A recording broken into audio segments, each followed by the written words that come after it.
Now, welcome back. These pictures are live from Copenhagen. A vigil is underway for one of the victims that was killed in this weekend's shooting attacks in the city outside the synagogue. Now, the Prime Minister spoke a short time ago and called for unity in the country in the wake of these attacks. A musical tribute is underway now. Let's listen in.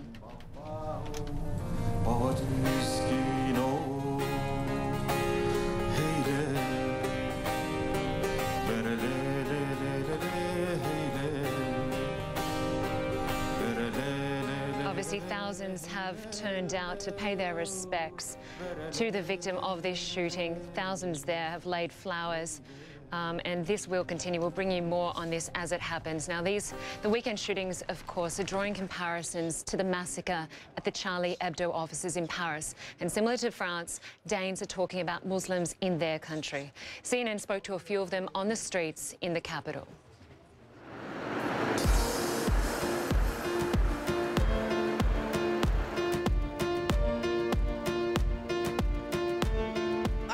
As long as the religion goes with the Danish way of living, it's fine. I found that when you speak to foreigners about Danes, there's this prejudice that we are really cold and we are really distant, but we're really not.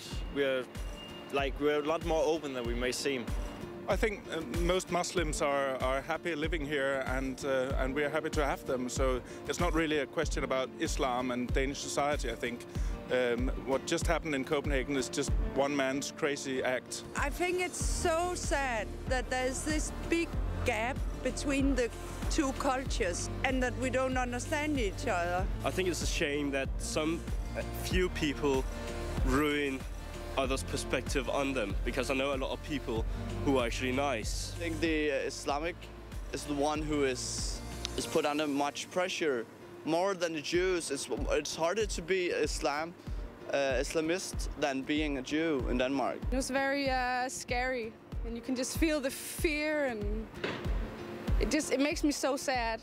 Now when I walk down the streets and I see some Arab or Turkish looking and I feel I need to smile even more, because I want to tell them that just because he did what he did, they're not like him. Now, I want to talk more about these outbreaks of violence across Europe and what can be done to stop them. Will Geddes, Managing Director of the International Corporate Protection, one of the world's leading threat management companies, joins us now from London. Will, thanks so much for your time. We're seeing more acts of extremism across Europe, but so far there has been no link to a wider terrorist network. Is it possible that these are just criminals acting out under the banner of Islamic extremism?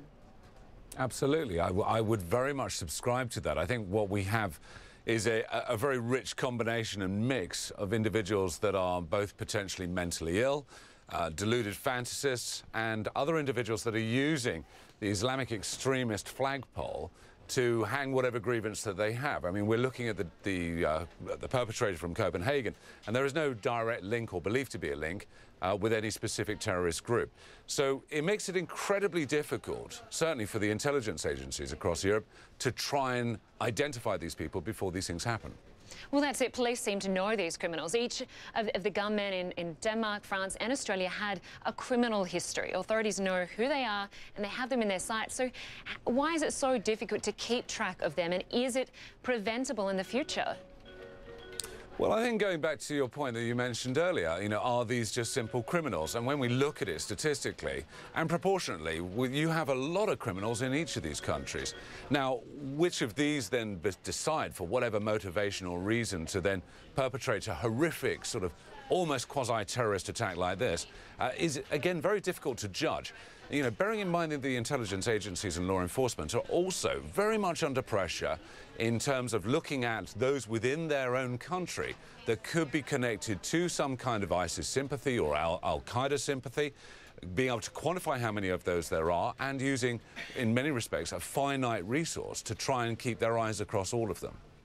And of course, European countries and Australia have tougher gun laws than many American states.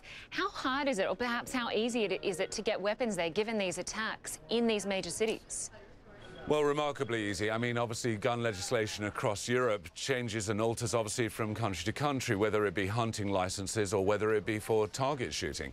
But bearing in mind also that you have a large influx of weapons from the black market that are coming in, certainly from Eastern Europe and certainly from certain republics across Russia, where with the very weak borders that they have in continental Europe, it's very easy to certainly move and to acquire these kind of weapons, which in many respects don't have to be even that sophisticated to perpetrate, obviously, horrific acts as we've seen in the last few weeks.